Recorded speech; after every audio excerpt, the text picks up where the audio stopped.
We're in the home of Scott Parker and Holly, his wife Holly, interviewing Scott as part of our veterans series of interviews.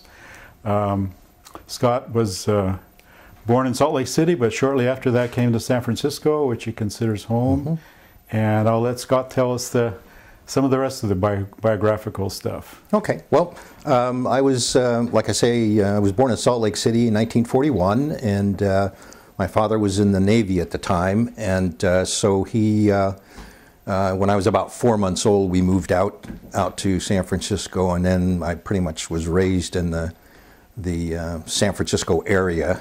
Went to high school out there, and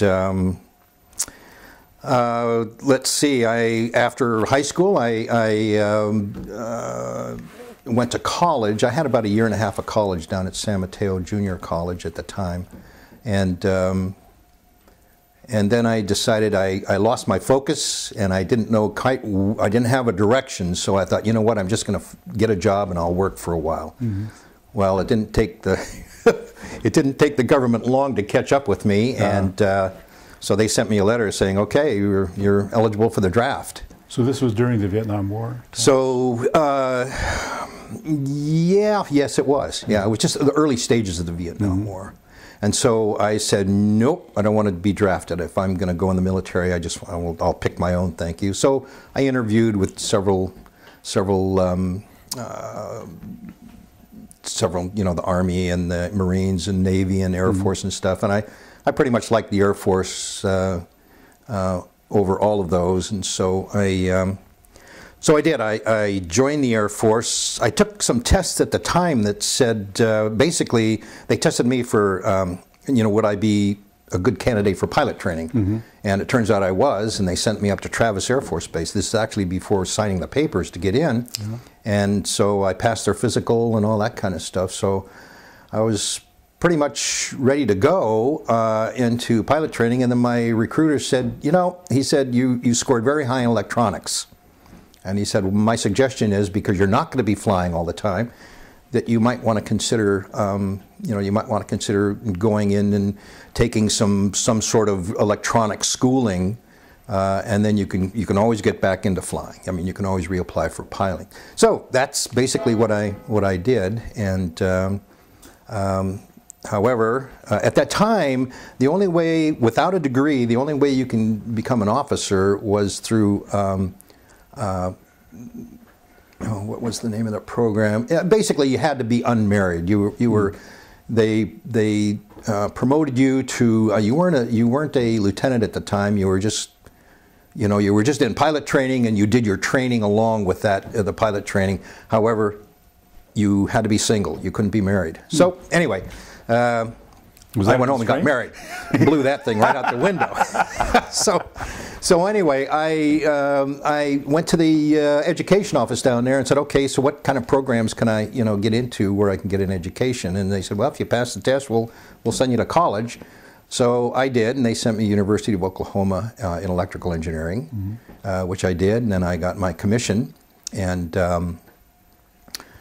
then they sent me to So you got your commission through like the ROTC program? Or no, I didn't have to do. When they sent me to school, and I went to Norman, mm-hmm. University of Oklahoma at Norman, Oklahoma, and they didn't. They let me alone. All I had to do was go to school. That's you just go to school. That's it. Send in your plan. They had to do an education plan all the time. So yeah, I didn't have to do that. No, I finished that, and they sent me right back down to Texas to go through officer training school. From Oklahoma to Texas, huh? Yeah. I spent a lot of time in Oklahoma over the years. Yeah.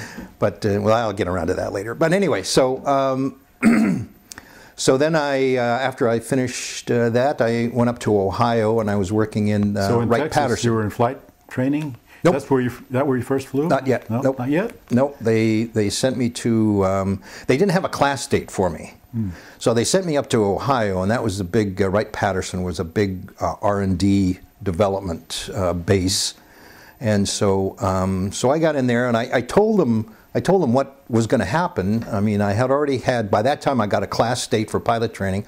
I was going to be there about 9 months or so.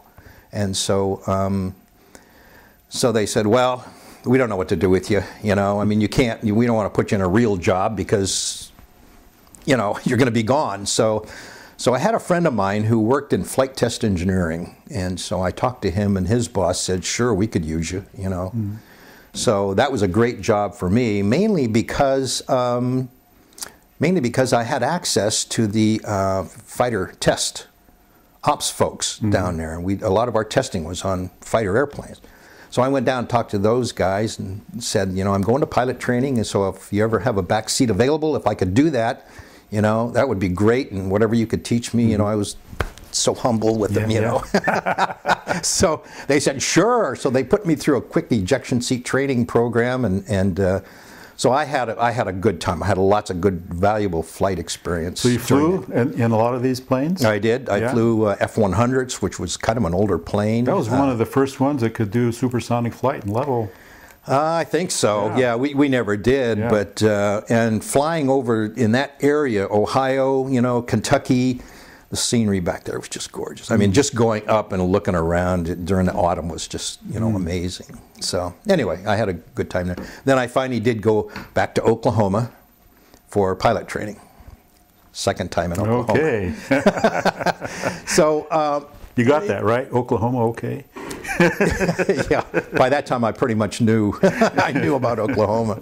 So I spent a year in pilot training, and while I was there, the last plane you fly in pilot training is, at that time, I don't know what it is now, I think it's probably the same, but it's a what they call a T-38, which is the same as an F-5. It's a supersonic twin-engine, very high-performance aircraft. F-5, is it got a nickname?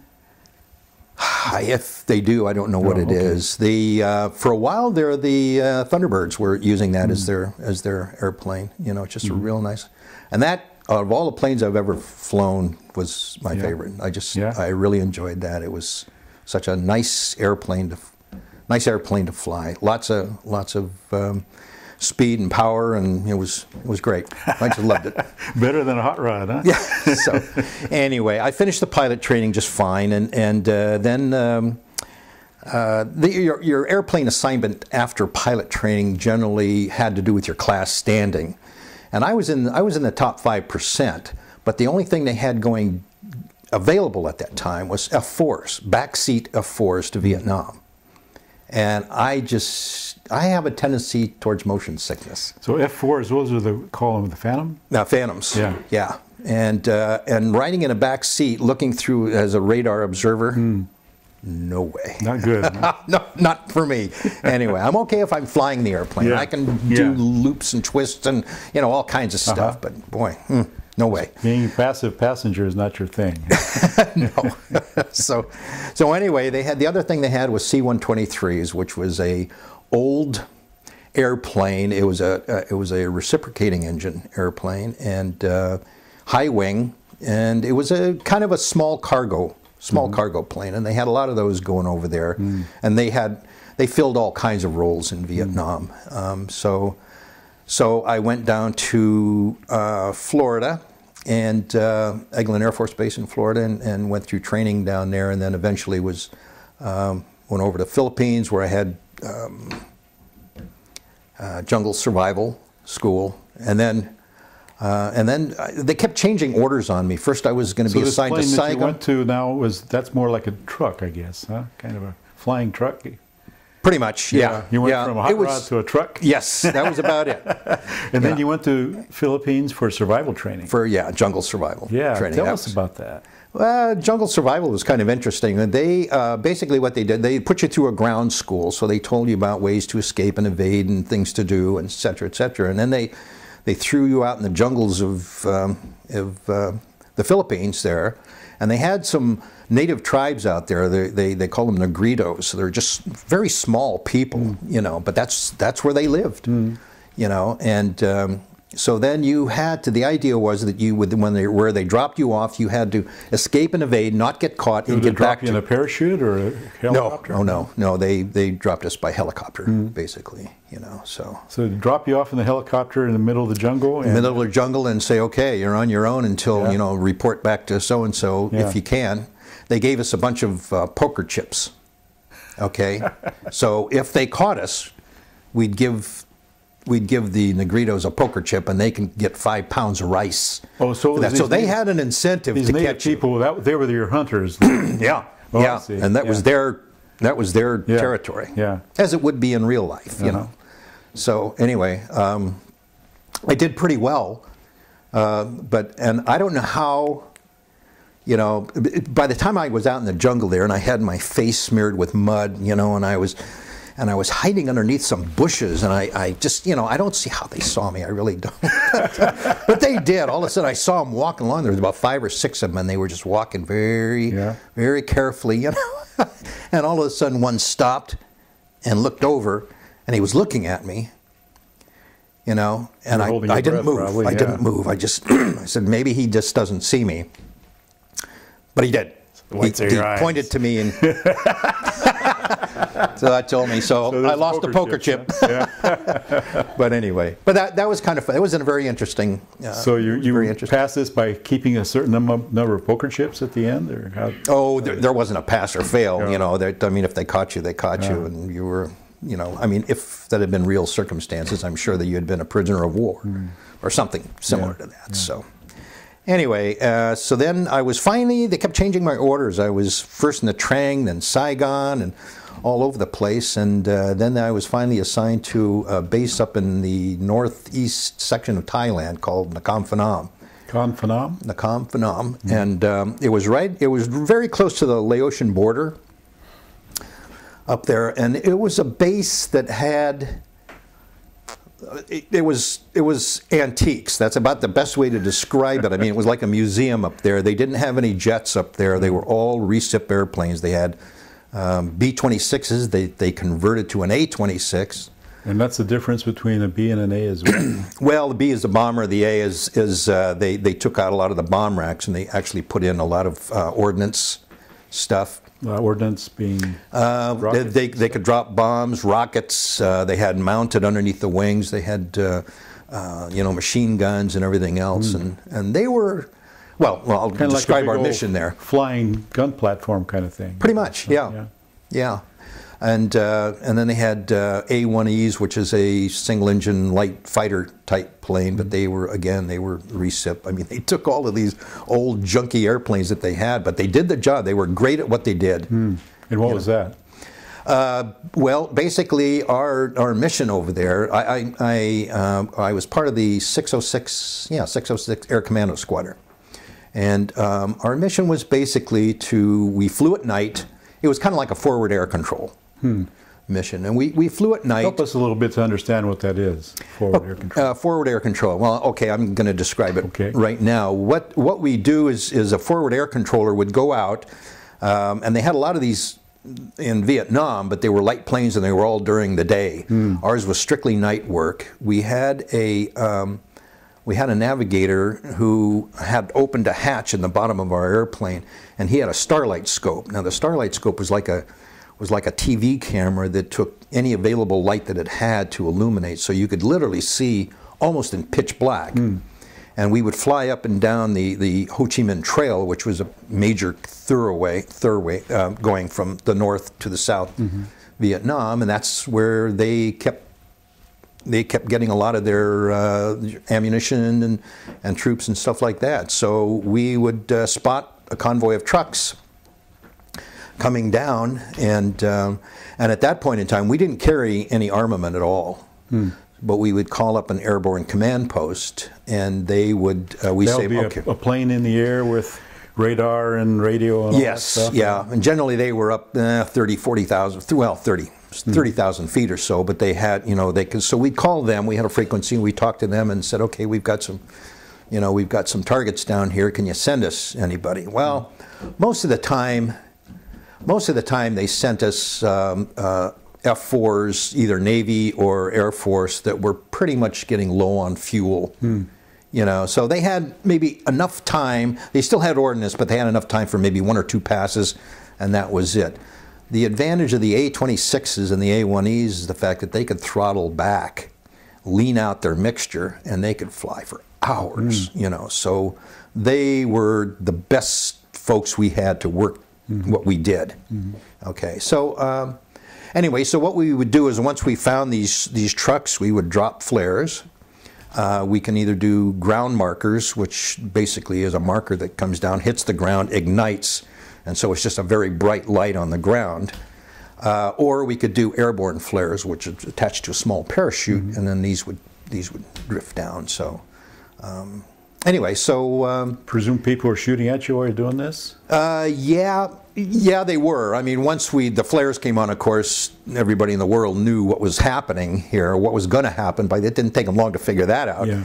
And they had several gun emplacements all along the side of the road. The North Vietnamese did? The North Vietnamese, yeah. Okay, and so yeah, they would start firing, but they couldn't see us. We flew totally blacked out. Which was kind of amazing. I cannot think of any air-to-air collision that was ever, at least at the time I was over there. They didn't have radar, I guess. The Vietnamese? No. Oh. Yeah. They had no radar, and they had tracers. Okay, so when they fired a gun or a shell at us, well, you could see about every fourth shell. You could see a tracer. You could actually see where the shell is going.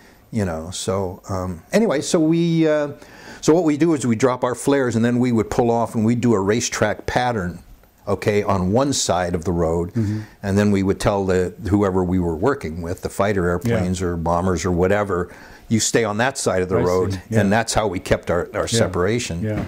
And typically they would fly at a lot higher altitude. We were about 8,000 feet, 7,000, 8,000. We had no pressurization, so you know, that was So you're about a mile and a half up, I guess, when you're doing. Yeah, about a mile and a half up. Yeah. So anyway, and then we would talk to the fighter airplanes and say, okay, you got 3 flares on the ground, you know, halfway between the southernmost and yada, and we'd work with them. And so finally they would, you know, they'd put their ordnance in, and we stopped a lot of trucks. If nothing else, we bombed the road to the point where they rebuilt them very fast. It was just amazing how fast that they can fix things, bridges and stuff. But anyway, but it kind of slowed them down or stopped them in some cases. Our navigators were very good in the fact that they can, when they called, well, I should describe this flare business.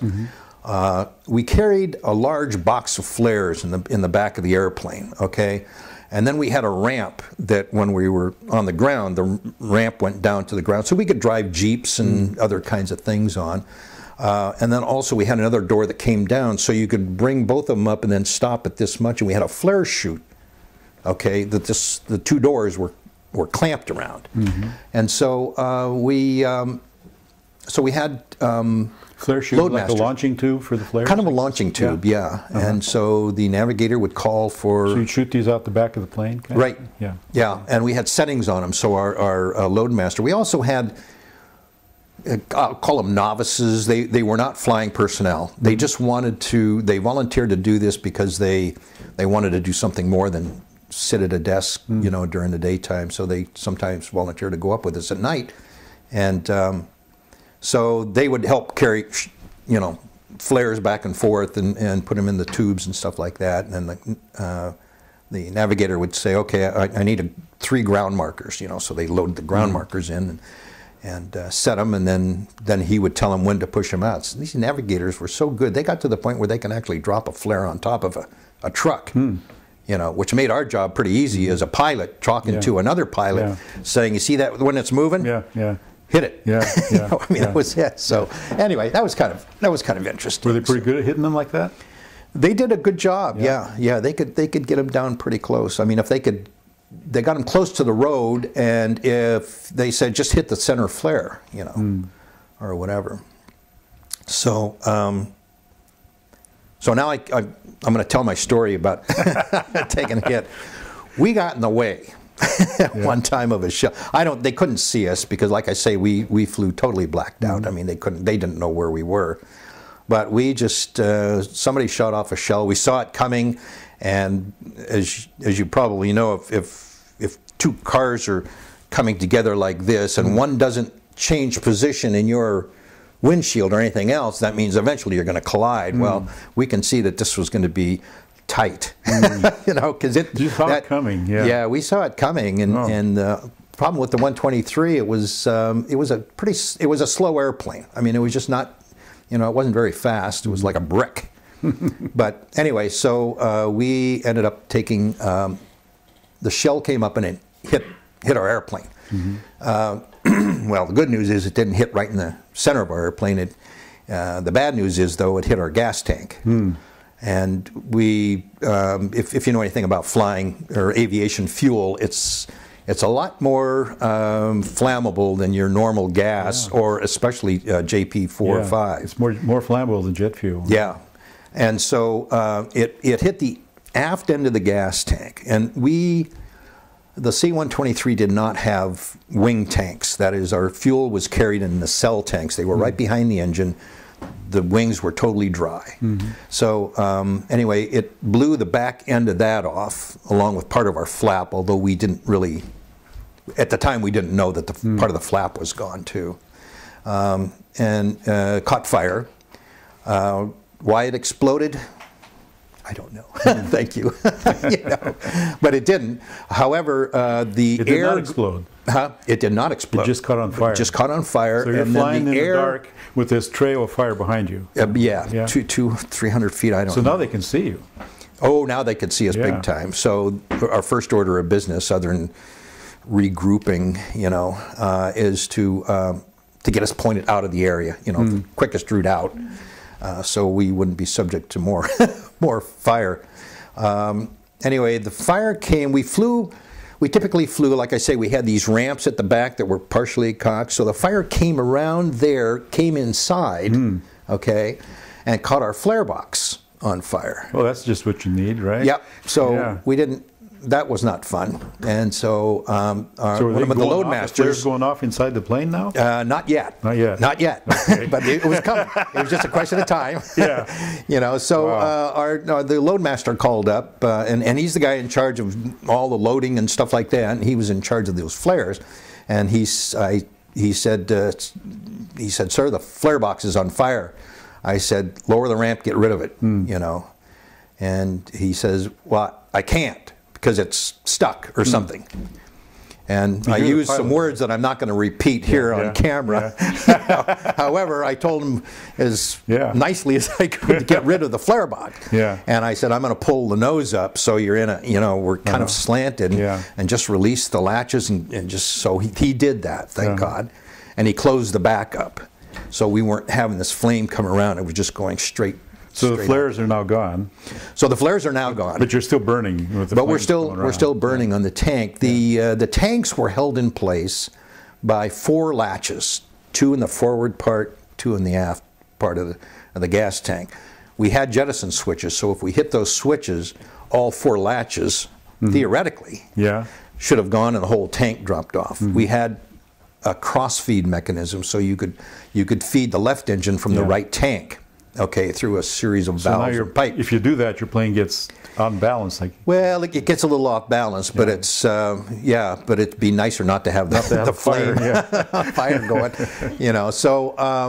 So we started our cross feed operation.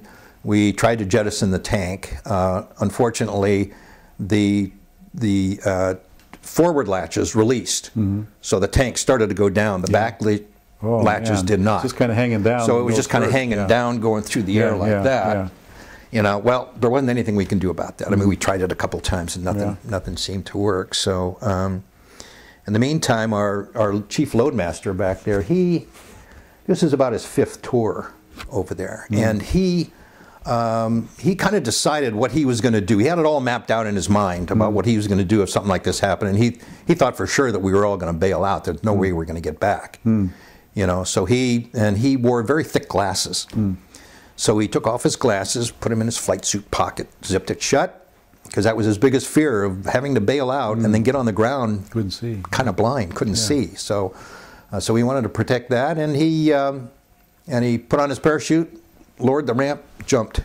Just like that. So somebody, after he left, somebody told me that he bailed out. He got through the flames and everything, and just, I guess, Well, it was very quick. I mean, he was just down very, very fast. So anyway, so we called ahead for search and rescue and have him come out and try and find this guy. Anyway, from that point on, we flew all the way back. The fire eventually went out about 10 minutes from our base. Burned all the fuel up? Just burned all the fuel up. And we came in and kind of figured, because we kind of figured part of our flap was gone, we would not use flaps because it would be asymmetrical. So right wing's going to come up, left wing's, just add to control problems. So we didn't. Just made a no flap landing at night and stopped straight ahead in the runway. And I told everybody, just run straight back. Just keep running until you're a safe distance. And that's what we did. And it wasn't until the next day, when we went out to actually look at the airplane, that I found out that the empennage, which is the back part of the airplane where the rudder and the elevators are, okay, that whole thing is called an empennage, that the control surfaces on the empennage were made of fabric. Oh. So that made that made life kind of interesting. Yeah. And I don't know how we ever got that thing on the ground, to tell you the truth, because we had no control surface on the left elevator. It was just a frame back there. Yeah. So. Well, it must have been some pretty damn good piloting, I would say. So, so it worked out. It worked out. I mean, it worked out well for us, and nobody was injured. They did get our chief loadmaster out. They rescued him, and he got back to the base. They sent him directly home. They figured, no, after 4 tours, whatever it was, it's not good. So. Wow. So then that was about the only bad. The other thing that I think is funny now is that on my last tour, we used to carry survival vests. Okay, we wore these things when we flew. It had some first aid stuff in it. We had a revolver. It was a .38, just revolver that we carried. And I went all through that whole thing without ever firing my little revolver. Before you get into that, but how many flights do you think you made in that assignment? Wow, probably, I'll say 40, 50 maybe. Wow. Well, no, probably more than that, because we flew pretty much every night. Okay, and then but once in a while they would have us make what we called a garbage run, go down to Bangkok, pick up supplies or whatever. We also had a excuse me, a special forces camp that we supplied. Seemed like mostly with beer, but but we had other food items as well. So this is over the course of a couple of months that all this stuff happened, I think? Well, I'm not sure your question. I mean, I was over there 1 year. Actually, more like 9 months by the time I finally got to my base. So. And like I say, every now and then they would have us go on a garbage run. I'm just trying to get a picture of how big a slice of your life this was. Yeah, well, that one event that I just got through telling you about, that was probably worth about 10 years of my life. I have to tell you that right now. So anyway, but it was like I said, I was over there 1 year. Yeah. Anyway, so I went through this whole thing without ever firing my little revolver. So I said, okay, it was my last flight over there, and so I had the co-pilot take the airplane. I got out of the seat. I went back. We lowered the ramp a little bit, and I says, I just want to shoot this thing. Well, they didn't tell me that they also had tracers in the pistol. Okay, which I wasn't too excited about when I found out, because that way, if I actually had to use that thing in a real situation, they could see where it's coming from. Anyway, so. Well, I no sooner got about 2 or 3 rounds out of that thing, and the whole sky just lit up. I mean, people were getting all kinds of ground fire and everything else, and I said, "Oh my God, get us out of here!" So let's find somewhere safe. So your co-pilot was flying, I guess, when you're doing that. Yeah. So I hustled back up on the scene. I said, "Okay, that's it." Last day, huh? So go out with a bang. Anyway, so probably don't talk about this very much, but you got some decorations for your service. I did, yeah. I had, I got 2 Distinguished Flying Crosses for that, and some other medals that were. Which events were those for? Well, that was one of them, the one I just described. The other one was an event that was more like luck than anything else. It was a very quiet night. We were flying around looking for, targets of some sort. Didn't find any, and all of a sudden, we're just flying along, and I was looking out the window, and I saw ground fire, anti-aircraft fire going off, and a couple of tracers. I said, holy cow, this guy must have been bored. He just wanted to get off a few rounds because there was nothing out there. So I just kind of made, I don't know, it's one of those things, you make a mental picture, I saw it, boom, boom, that was it. Then it was all black.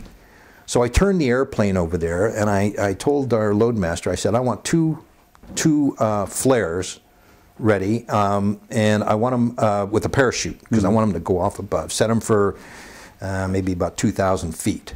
Okay, so he did. Like I say, it was kind of a boring night. So I said, okay, we're probably pretty close, And so, I said, okay, drop the flares. Boom, boom. Well, when they came on, they were right smack over this gun emplacement. I mean, you can see the guns. They had about 6 guns down there, and they were all, and pointing in different directions. You could see people running around down there. And as luck would have it, again, we were operating with this A-26 pilot and his navigator, and so they just went ballistic. I mean, they said, "Oh my God, look at that!" So they rolled right in and just wiped the whole gun emplacement right off. And so I got another medal for that. But like I say, that was pretty much, it was just luck. What are the odds of seeing something for just less than a second and then flying over it, dropping flares and hitting it? Somehow your internal navigation system must have been working that night, huh? Peaked, or something. I guess, I don't know. Yeah, so. That's very cool. Anyway, so after this year of flying these missions, did you return from Vietnam after that? Or I did. Oh yeah. That was my only tour over there. By that time, that was probably around '68 or '69. I can't remember exactly which. I came back. I was assigned to C-141s out of Travis Air Force Base, which is just C-141 is a. It's a 4-engine cargo plane built by Lockheed. It was pretty good size. I think it was 318,000 pounds gross, max gross weight. The only reason I mention that is because the C-5, which was built by the same company, Lockheed, its fuel load, just the fuel, was 318,000 pounds. So that was kind of, I thought it was an interesting thing there. But anyway. So what was it like coming from this really intense, flying all these night missions with all this stuff going on, all this hair of the hair trigger kind of stuff going on, coming back now? Yeah, it was, I think a lot of people returning from Vietnam, depending on the jobs they had, the worst nightmare I could think of was somebody down in the trenches leading point or something like that on, and actually in hand-to-hand combat. My hat's off to those folks. They really put their life on the line. Ours was pretty good. I mean, we had a couple of scary moments, but, for the most part, when we got back to our base, it was very safe. We had air-conditioned trailers. So your base was never attacked or anything? So the base was never attacked, and it was, Thailand was a safe place to be, So I came back. I mean, there was certainly a readjustment period a little bit, just getting back in the normal. And it's the first time I've ever actually flown the line that I wasn't in, wasn't involved in some sort of a war thing. Now that being said, when I was in the C-141s, we used to fly over to Japan and pick up a lot of the wounded. They would stage them. They would fly as soon as they were able to travel. They bring them up to Yokota Air Base, Japan, and then stabilize them, get them in the hospital, stabilize them a little bit, and then we transport them back to the States here. And that was very gratifying. Flying ambulance kind of job. Yeah, pretty much. Yeah, that's exactly what it was. It's a long flight, I imagine, isn't it? Yeah, it was. It was a long flight, but like I say, it was very satisfying, and I enjoyed doing that. There were medical people aboard as well. Oh yeah, they had flight nurses on board. I don't think they had a doctor, but they were stabilized enough so that they somebody to watch over the wounded. Yeah, and we tried, of course, to be very, very careful. We tried to be smooth as we could, not a lot of banging around or anything else. Sometimes clear turbulence, you can't avoid it, but for the most part, so that was very enjoyable. Oh, that's such a long flight. Do you sort of work it in shifts with the flight crew? It seems like it was in the air for how long? About 12 hours? Yeah, more like, it was more like 8 or 9 hours. Yeah, we had limits to how long we can fly, of course, by the federal aviation regulations. We were also governed by those too. So, so that was we generally relieve each other, and for example, I would maybe as a co-pilot, I'd go back and sleep for a couple of hours, and and then come back up, and the pilot would go back and then sometimes this is kind of funny. Sometimes I was flying this one mission. So the co-pilot was in the back. He was sleeping, so there was just myself up there. We were on autopilot, of course. You're not going to hand fly that thing for that long, and I was very tired. And as my wife would tell you, I have a tendency, when I get tired, I have a tendency just to fall asleep. I don't care what I'm doing. Driving, doesn't matter. So we were flying along. I've never seen you do that. That's a good thing. We're flying along, and it was so quiet, and and it was night, and and so my head kept nodding, like this. Well, my flight engineer, he looked up and he could see that, so they have test switches for when you get an engine fire on any commercial or Air Force plane, large airplane. They have 4 big handles right across the center of the console, and those come on bright red. They start flashing bright red like this, letting you know that something's wrong. Well, they had a test switch for those. So he would sit back there every now and then and hit these test switches. And boy, I tell you, the adrenaline just went boom. Eyes were this big. I was ready to go. So anyway, so he would keep me awake, and then I just look at him. He'd just smile. You guys still friends? Oh yeah, sure. Yeah. So anyway, so so I flew the C-141 for a while. That was very reliable airplane. Had no problems with that. And then eventually, that's about the time that the C-5 came out, which was, like I say, it's a lot larger airplane. It's about a 747 size airplane, and made by the same company, had almost the same kinds of controls. They've updated them a little bit, but so I was primed for that, so they sent me back to Oklahoma again. I had to go back to Oklahoma for the 141, now the C-5 training. And anyway, so I got into that, and then eventually I flew the C-5 for a while, and then they put me in the simulator, and I was a simulator instructor. By that time I was a flight examiner, and so they put me in the simulator to teach a simulator, which was really interesting. As you went through this career, you started out as a lieutenant, I guess? Yeah, started out as a second lieutenant, and now you were captain at this point in time. Yeah. That's kind of like 2 steps up, I guess, right? Yeah. Second lieutenant, first lieutenant, and then captain. So, and I was in the simulator a short period of time, and then they called me up and asked me if I wanted to go back to school again. So, sure, why not? So I went down to San Diego State and went through a master's program, and they actually sent me for a management science degree, and that was.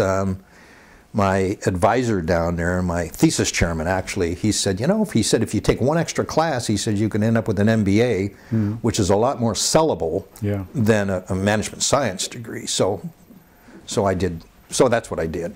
So you have an MBA, huh? So I ended up with an MBA, and then then they sent me, generally speaking, after a school assignment, they would send you to some sort of a job where you might be using this stuff. So I went up to Los Angeles Air Force Station, where the Space and Missile Systems organization was, and they had control. They were basically contractors. Okay, that is, we were supervising contracts. Okay, for the Saturn and all of the Titan missiles and stuff like that, and also the shuttle program. The Vandenberg, or all of them? All of them. Yeah. We were the contract managers, is what we were, for Lockheed and Martin and all these other folks that were actually developing these things. Of course, operationally, then we didn't have anything to do with the operations part. We were just any changes, for example, to a missile, they would send to us. We had to approve it, yada da, and then they would do it, and then it would become operational. And that's what kind of changes would these be? How would they? Oh boy. You know, for example, I'll take the shuttle because I was probably more aware of the shuttle program. I was actually, my job was in configuration management. So what's configuration management?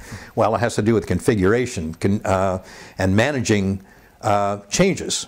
It's a change management job. Configuration is the way the aircraft is laid out, or pretty much. Yeah. But so the idea behind configuration management is when they first start a design, you know, you want totally freedom. You want total freedom in making changes. Anything to improve the design. You know, no cost, no nothing. Just go ahead and make the changes and send them through us, and we can do that. But then as you get closer and closer to actually manufacturing this thing, you want to start to say, okay, now let's not get crazy here. Any changes you submit, we want it to be a major improvement to that thing. Otherwise, we're not going to do it because there's a lot of cost. There may be involved. There may be time issues, you know, and et cetera, et cetera. So as it comes closer and closer to actually manufacturing, that's when we really start putting the screws down. And this could be anything from some valve, a fuel valve, any sort of latch on the shuttle program, and might have something to do with the tiles, the composition of the material they use for the heat shield as it comes back into the atmospheres, things like that. So, so anyway. Yeah, so I did that for 3 years. I should have been there for 5 years because that's a typical length of tour of duty for that thing. But they, all of a sudden, the first sergeant came up to me one time and said, "I got orders for you." I said, "You're kidding." And he said, "No." He said, "I think you're going back to the cockpit." You know, so I went and looked at the order, and sure enough, they were sending me back to the cockpit. So before we get into that, I'd like to explore this aerospace thing a little bit. Yeah. Some of the flight craft and the shuttles and so on that you had a hand in putting up, those actually, you were able to have them fly. I mean, you experienced them flying, the ones that you worked on? Well, I guess experience, no. I never went on board. I don't mean you flying them, but... Yeah. The ones you worked on, you said, okay, I worked on that thing, and that's up there in orbit now, and what have you. Yeah. I've got several. I've got a picture in there of in my office in there of a shuttle. Okay, with all of the signatures, the people who worked on that particular thing. Yours is on there. So so that was one of the ones that very cool. Which shuttle was that? Do you recall? Oh, I can't remember. Okay. I can't remember. Not the one that exploded. I didn't have anything to do with that. No, but anyway, so. That must be very gratifying to. That was it was very it was a good assignment. I enjoyed what I was doing. Yeah. And I was a little disappointed to get back in the cockpit for one reason being because I enjoyed the job that I had, and the second one being because I knew that was sort of the kiss of death. You know, going back to being a line pilot is not a big promotion thing. You know what I mean? So, and at that time I was a major. And so I said, well, if I end up going back to the cockpit, chances of making lieutenant colonel are going to be slim to none. But I didn't have a choice. They said, you don't have a choice in this. We need C5 pilots. You have experience. You know, so they sent me to Dover, Delaware, and I told them, I says, okay. I said, I'll go back to the cockpit, but at the end of my tour, which would be 3 years, that'd be 20 years, I said, I'll be leaving. So I could have stayed another 10 years if I wanted to, but I just, for what reason, you know. So that's what I did. I flew the C5 out of. Those are the big mothers again, right? The big ones, yeah. Yeah. Now, you told us a little story one time about flying. I think it was flying across the Pacific, where the sun. Yeah. This was in a C-141. One of the differences between the C-5 and the C-141 is the C-5 had actual 2 crew quarters, and they were 3 bunks, 2 aligned this way and 1 this way. Okay, and they actually kept these rooms at about 5 to 10 degrees cooler than the rest of the airplane. Okay, and they were just for sleeping. That's it. Well, C-141 didn't have quite that luxury. So they had 2 bunks in the back of the cockpit, actually, right behind the flight engineer. And they were just, just had a mattress and a pillow and whatever. And they had curtains that you could fold. Anyway, so I was, we took off in the late morning. It was still dark, and I was very tired. Those early morning departures were, you can't get a good night's sleep. You can't go to bed at 6 and 7 in the evening. So anyway, and I was tired, so I said, listen, I got to go back, and I'm going to sleep for a couple hours, and then I'll be back up, and somebody else can go back. So, good. So and we were heading towards Japan, okay? From Dover? No, this is from Travis. Oh, okay. Air Force Base, okay? So, and we were up at altitude and all leveled off, and everything was nice and peaceful and quiet. And so I woke up, and I pulled the curtain back, and my God, I was looking at the sun. It was bright. You know how it is when you get a bright light in your eyes when you wake up. And I thought, whoa, man, that's bright, And so I'm sitting here, and I'm thinking, wait a minute. If we're going to go west, the sun should be behind us. It doesn't take a real rocket scientist to figure that puppy out. And you were one. So I got up, and I went back, got a coffee, and went up, sat down in the pilot's seat, and I said, were we given orders to return to base or something? I mean, are we, going back to Travis? I said, no, why? And I said, well, why are we going east? All of a sudden, I heard the navigator, I heard his maps, he was just all over the place and everything else. And the co-pilot, he's looking at the sun, and he says, and nobody quite could figure it out. Well, the fact of the matter was we were going east, and what had happened, we started to piece this whole thing together, is at some point in the time when I went in the back, the navigator asked the co-pilot to give him about a 2 or 3 degree correction.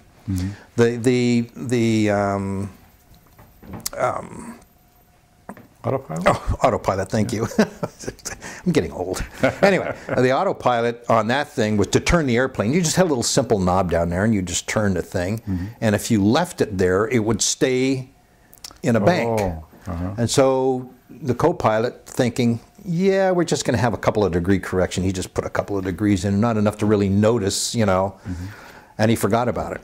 So we were flying this humongous circle out in the middle of the Pacific. Unfortunately, I think we were turning to the right. So, and the Great Circle route between Travis and Yokota takes us up north quite a bit. Well, by the time you get through with this huge circle, we were getting pretty close to Russian airspace up there, and that's when we got a radio call on our VHF radio. Now, they said you can't get VHF out here because there's just, it's kind of it's too far. VHF? That's VHF, very high frequency. It's a frequency radio channel, like UHF is ultra high frequency. Typically what we use in the middle of the Pacific is HF, single sideband high frequency radio, because they'll travel forever.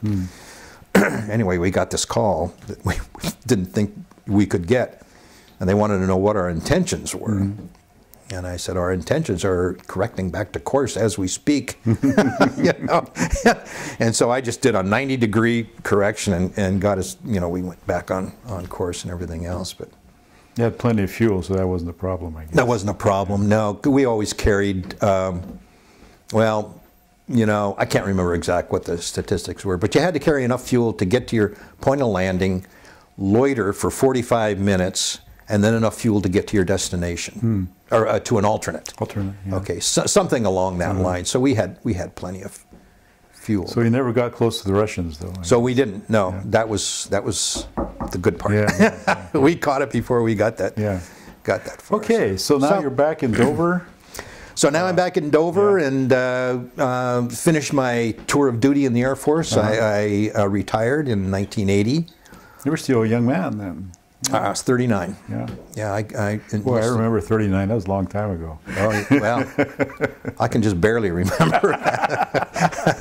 So anyway, and then so I got out and I had a nice leisurely drive back here. I had a home out there on the East Coast in Delaware, and sold that and got my stuff and came on out here and kind of kicked around. And that's when I first came into Martinez. I rented a room here on Del Sol, something Del Sol. I can't remember the name of it, but anyway, it's down near La Juntas School, and this guy had a big home and he rented out rooms. So I rented a room there for a while. This was... Oh, I know what you mean. I've delivered Meals on Wheels there, yeah. Yeah. Yeah. Okay, so Camino del Sol. Yeah. Anyway, and I've always told my wife, because she was born and raised here, okay, and I always told her that I think Martinez is like a black hole. You know, once you get here, it's impossible to get out. It's almost impossible to get out. You know, and her whole family. She's got her sister and 2 brothers, and her mother, all living in Martinez at the same time. They, you know, so whatever. I thought. Why do you think that is? I don't. Well, I'll tell you what. I think it is because it's a neat town. It's a really nice town, and it's small. And the people are fantastic. I mean, over the years, I made a lot of friends here, and yeah, I've got great people and lots of interesting things to do. So you drove from Dover to Martinez, basically? I did, yeah, through Canada. Ah. Yeah. I stopped in Lake Louise up there. Oh, yeah. And it's a beautiful place. Yes, and I had my trailer. I was dragging a trailer. I had a small truck with a trailer, and I didn't want to throw away all my food. So I stopped in Lake Louise there, and I rented a camp. You know, I was in a campground, and of course they said, for God's sake, don't. This is bear country, you know, yada yada yada. And so I didn't say anything, and well, sure enough, had a huge bear, Kodiak bear. All of a sudden I got up in the middle of the night one time. I heard rustling around. I was sleeping in the back of my little truck there, you know, and I just kind of peeked the curtains aside. Here's this bear, just huge. He's standing on his hind paws, and he's in my trailer, and he's just going through his nails are going right through Tupperware containers, just going popping it off. Don't want that, you know. And I thought, oh my God, what, you know, what am I going to do? I just wanted to get out of the back of the truck because I figured I was just dead meat back there. So anyway, so I decided I had a whistle and I had a pan with a spoon, you know. And so at some point in time, I threw open the back, dropped the thing, started whistling and banging and making as much noise as it could, scared to death out of the bear. And he goes down the road with a loaf of bread in his mouth. Okay. And I said, oh, thank God. And then he stops, turns around, sits down, eats the bread, and watching me. Where's my meat for my sandwich? Oh, man, what did I do? You know? So anyway, he fortunately, a car came through about that time. It was about 1 o'clock in the morning, but a car came through, and he scared the bear off, and that was the last day. Of course, I had to report it, and I got my hand slapped very good for having all this food back there. And so it was inside the trailer, the food? It was inside the trailer, but it wasn't a travel. This was an open trailer with a canvas thing on top. You know, it was just an old trailer that I had. Anyway, that was kind of an exciting. So that's your Lake Louise memory, huh? Yeah, that's my Lake Louise memory. I'll never do that again. Even today, as we know, we've gotten. Well, since I retired, I've gotten together with you, Igor, and some other guys, Tom Watrous and Don Ulrich, and we've done a lot of backpacking together. We now have to take bear containers in some areas that we go to just for that very reason. So, which has been working, and and then I've always had an interest in cooking, so I went to hotel and restaurant management school at DVC and got out, and I worked as a chef, assistant chef actually, for a short period of time, and then was a director of purchasing for the Holiday Inns at a new hotel they put in down in Dublin. And I remember when we do Meals on Wheels, or I mean, Loaves and Fish. Loaves and Fishes, watching you working on that little chopping block with the chopping up onions and stuff like that, you can tell this guy knows what he's doing. I've had some experience. Chef, yeah. I've done a lot of certain way you guys do that. It's pretty cool. A lot. Well, the idea is to keep your fingers out, you know, so you curve them around and chop. So, anyway, and then I've always also had an interest in computers, and I started my own little computer consulting business, and so that didn't work out. I found out I'm not an entrepreneur. I'm just not, I don't keep up with that kind of stuff. So. Okay. Well, we're resuming our interview with Scott Parker on December the 9th of 2012. And here come some critters running through running through. This is very cool. So, Scott, when we last left off, you were on your way to Martinez, and you had just survived an encounter with a grizzly bear in Lake Louise. And then you got to Martinez, and you kind of talk about it, how it's sort of a black hole you can never escape from. Yeah. Well, so I'm proceeding because I had when I got here. Basically, like I say, I was renting that the room over here in Martinez, and then at some point in time, well, I went through some counseling. I went into psychotherapy for a few years after that, and I don't think it had so much to do with my military experience, although there's some counselors who might argue with that. But it was because primarily of my father's alcoholism and stuff like that, and so I went through a period of years where I worked with a adult children of alcoholics group, and I got a lot of that stuff out. And I'm a recovering alcoholic myself, so I kind of worked through a lot of that stuff, and I'm a happy camper these days, So, and I'm glad I did that. Can you describe a little bit what that process was like? Well, it was just typically adult children or children of alcoholics. They have a tendency to sort of stuff things inside. They may not even be aware that something's wrong. Okay, but if you're a small child and you have a father or a mother who's an alcoholic, and it's just embarrassing. You don't want people to see them. That kind of thing. Now, I'm not describing my situation, but in general, etc. Or they might have been abused. One of the gals in my group was abused pretty badly over a period of time by not only her father or uncle, and I mean, it's just really ugly stories. And it doesn't only have to do with alcoholism. It could be drugs. It could be, there's sexual addictions. There's all kinds of, issues that people have. So the idea is just to get you to talk about them openly and in front of people, and just getting to the point where you can admit this to yourself and recognize that it happened, and then get on with your life. Kind of thing, just kind of working your way through that. So you kind of walked through that process, came out on the other side. I did. Yeah. And I must say you've been very open about it when we've done stuff together. I remember a particular story you used to tell about hiking to near the top of Mount Shasta with a famous legendary Don Chorley.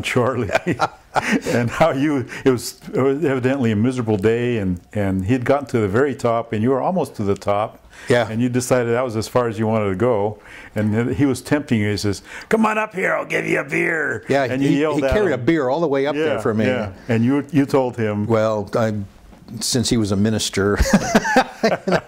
Anyway, I told him I didn't want a stinking beer. I said, I'm a recovering alcoholic. You can't tempt me with a beer. I was just mad at him because all the way up there, this is when I first met Don, and we talked about backpacking, and I said, I've always enjoyed backpacking, So he said, well, let's go up to Mount Shasta, and we'll climb Mount Shasta. And I said, well, I don't know if I'm in good enough shape to do that, Don, He said, oh, you're fine, Well, Don was a ultra marathon runner, 100-mile runner. So not only was he in good shape, but he's impervious to pain. Anyway, so up we go to Mount Shasta, And he said, "Oh, it's just going to level off here, and then just a couple of more, you know." And it was always just a little bit farther, you know. And I'm dying. I am just really dying. So by the time I finally got up to a ledge, and there it was, you know, and I could see the top right there, I was just so angry. You know, I just told him where to go, minister or not. Yeah, so, yeah. But anyway, yeah. So anyway. Well, yeah, I just think that's kind of to me, it sort of illustrates how far you've progressed with that whole process, and then you can use it as a tool to leave me there alone. Sure. Yeah. Absolutely. Yeah. So, yeah. So I finished the you know, the therapy stuff, and some point in time I met my current wife. I've been married twice before. The first marriage I had two wonderful children. My oldest son, whose name is Brett, lives back in New York, and he's got 3 children. And my daughter, who lives up in Reading, she's an attorney up there, has her own little law firm, and she has one boy, Max, who's just a lot of fun. Anyway, and I'm glad they're a lot closer. So, and then I met Holly. I joined the Y down here, and so I was attending the Y, and generally I was, you know, I'd go there in the morning and sit in the hot tub. I mean, I wasn't a big workout fiend or anything else. I just loved the hot tub there, you know. And so, yeah. And she was a lifeguard at the time. She was going to school in Berkeley, and so anyway, she would lifeguard there from dark 30 in the morning until she had to leave for school. And the interesting thing is that she is not, I repeat, not a morning person. Doesn't like mornings. So seeing her there at, you know, when the sun isn't even up yet, and for the first probably 6 months, I didn't even know what she looked like, for all intents and purposes, because she always had this long quilt overcoat on, you know, and she had a wrap around her face, and she had a cap on. She wore glasses, and all I could see was her eyes. She had pretty eyes, you know, but that's about all I knew about. Well, you know, a lot of time women say, guys never noticed my eyes, but you did. Oh, I did, because that was the only part of her that I knew she was human, actually. You know? So anyway, we started dating and everything else, and we finally got married in 1992. And, you know, so, yeah, and we just celebrated our 20th anniversary here recently. Sweet. So that was nice. So I remember one time we were at one of those cancer things where you'd walk around, Relay for Life things. Oh, Relay for Life, and you were playing the bagpipes there, and I was standing next to Holly, and she's standing there, and she says, "Oh, what a fine-looking laddie he is up there." And I thought, yeah, this is working. She's probably my biggest fan. But anyway, yeah, you mentioned the bagpipes. I got to tell you, Don Chorley was also with me on that little escapade. We went to one of the Scottish Games. At that time, they were in Santa Rosa. And at the end of the day, they always have what they call mass band. So on this particular day, they had like 400 pipers on a football field, and the Marine Corps band playing Amazing Grace. And I have to tell you, there wasn't a dry eye in the whole place. I mean, it was a very moving experience. So Don and I looked at each other and says, yes, we're going to do it. We're going to learn to play the pipes. Yeah. Well, we worked together. We found a tutor locally. He lived in Concord, and talked to him, and he told us what to buy first. You start with a practice chanter, and it isn't until maybe a year later, when you finally can play the practice chanter fairly decently, that you actually start to think about getting your pipes. In Scotland, it's a 2-year commitment before you buy your pipes. So anyway, so we started that. Well, Don and I we had to split ways, because I was interested in playing more classical bagpiping with all of its, you know, with all of its little additions and grace notes and embellishments and stuff like that, where he just wanted something to do in church, kind of Three Blind Mice with the kids and stuff like that. So I didn't play for a while, or I didn't practice for a while, and then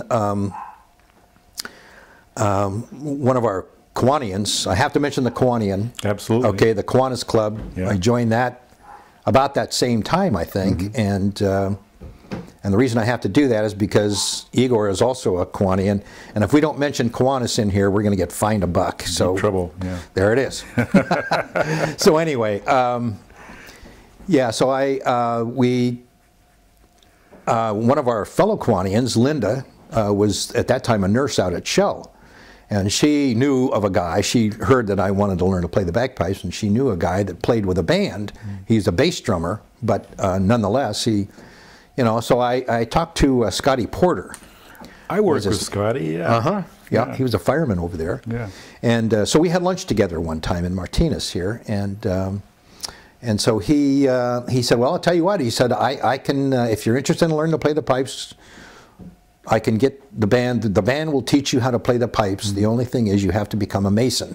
Yeah. Because it's a Masonic band. It was a Shriner band, actually, and you have to belong. So, so I said, I can't argue with that. Sure, I'll go ahead and join the Masons. So, so I did, and they taught me. It took about a year, maybe 2 years of twice a week. I would either go to Vacaville or Sacramento, and at some point in time I got the pipes, and then it just the band still plays together, but our pipe major, he retired and he went back east, and the band kind of fell apart a little bit, and now I just do pretty much solo bagpiping. But so is there any residual Masonic influence from all that experience?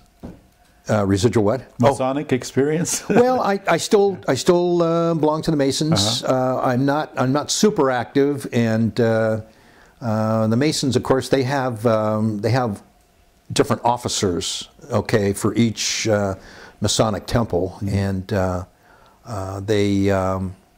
and you start at one level, and then you gradually, year by year, you work up. It takes about an 8-year process, and I've not been quite that interested to go through an 8-year process. But we've had some people in Martinez here who, Wake Taylor, for example, he belonged to the Masons as well as the Kiwanis Club. So anyway, yeah. So I've been playing the bagpipes for, I guess, almost 15, 20 years probably. Yeah. I kind of forget when I started, but matter of fact, I'm playing today at the Music Forum, Martinez Music Forum, every year in December, second week, I think, second Sunday. They put on a performance. Put in a shameless plug. Go ahead.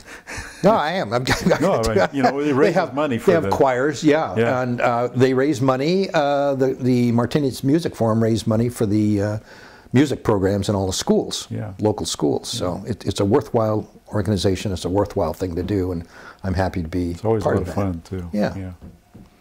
Yeah. So all right. I guess I should put a plug in for the Kiwanis annual Seas candy sale. That's one of our big drives. You know, that's where we take in between $15,000 and $20,000 a year, and we put all that back into the community with scholarships and various organizations that we donate money to. So okay, end of plugs. Very good. That's it. That's our little commercial interval there. Yeah. Yeah. So all right. Anyway. Well, you've been quite a while in Martinez. Yeah, it's been over 20, about 22, Been 23. through a whole lot of things since you retired from the Air Force. Probably been retired about as long as you've been in the Air Force. Over. Now. Yeah, I retired in 1980, so this is, over 30 years that I've been retired. Yeah. At some point in time, I decided that I'm retired. I'm just not going to try and go back to work or anything else, and so I can start enjoying my retirement. Yeah, and I have. I've really enjoyed retirement. I find that I'm very active. I like doing things, and it's fun. And Martinez is a good place to do that. Yeah, it is. Yeah, lots of good stuff. Okay. Well, are there any other things that maybe we haven't covered that you'd like to talk about? Nothing that I want to talk about. Okay. No. Well, we can talk about those later after a camera goes off, right? Okay, no. Well, I appreciate the opportunity to tell folks about this stuff. It's been great. You and I have hung out together a good bit, but I've learned stuff today that I didn't know before. No. You're an even more interesting guy than I thought you were. Okay. Well, that's nice to know. So, all right. Okay, Scott. Well, thank you very much.